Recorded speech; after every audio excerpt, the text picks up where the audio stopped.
Hey everybody, it's Lon Seib, and we've got a really cool retro gaming Kickstarter that a fan of the show has put together, Sean Green. This is called the Blissbox, and what this does is it lets you connect your old Nintendo controllers or your modern GameCube controllers, whatever you got really, will connect to this, and then you can plug it into your computer, to your Ouya console, to an Android device, Mac or PC, Linux. It really doesn't matter as long as it supports a standard USB game controller. This is going to work without a driver, and the Kickstarter is running right now. I've already made my contribution to the effort here. He needs to get a little bit more money over the next 23 days or so, so hopefully we can draw some attention to this, because this is a single device that works with just about anything you can think of across multiple console generations. In fact, they've got a huge compatibility list here of a whole bunch of different stuff, even things like ColecoVision controllers, 3DO, Panasonic controllers, you name it, there is compatibility with this, and I think it's a really awesome project, so I'm hoping we can do this little video here and bring some more attention to it. Now, what's neat about this is that, again, no drivers required, plugs in via USB.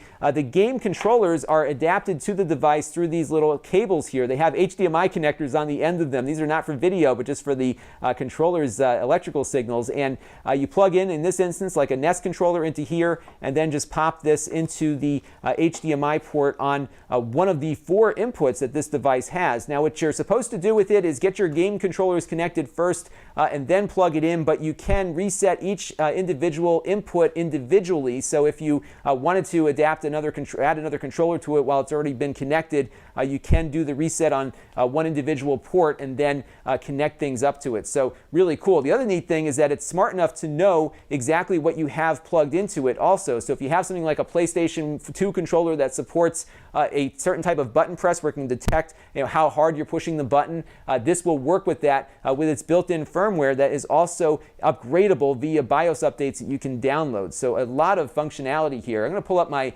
settings here in Windows so you can see how it configures itself.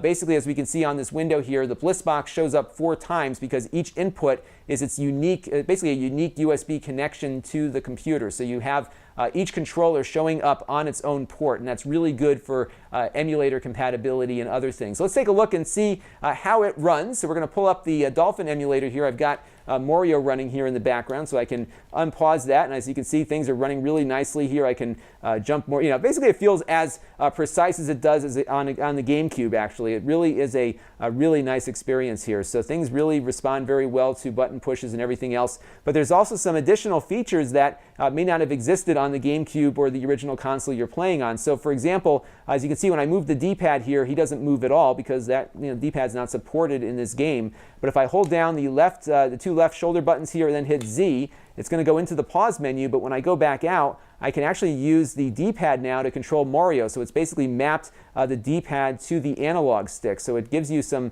additional functionality, especially if you want to get some precise controls, or maybe in some area you want to use the D-pad versus the analog stick.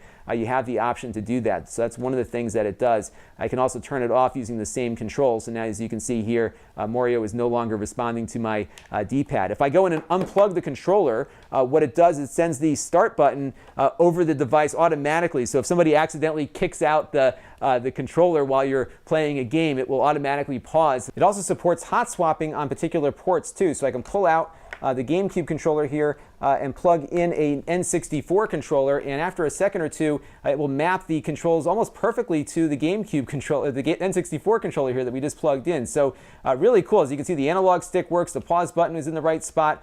So it really is pretty smart about trying to get the mappings right on each controller that's plugged in, so you can just hot swap out one classic game controller for another right in the middle of the game. So that is a pretty neat little feature too. It does support force feedback on controllers that support it. I think you might need to plug in some power, and there's a power adapter for that.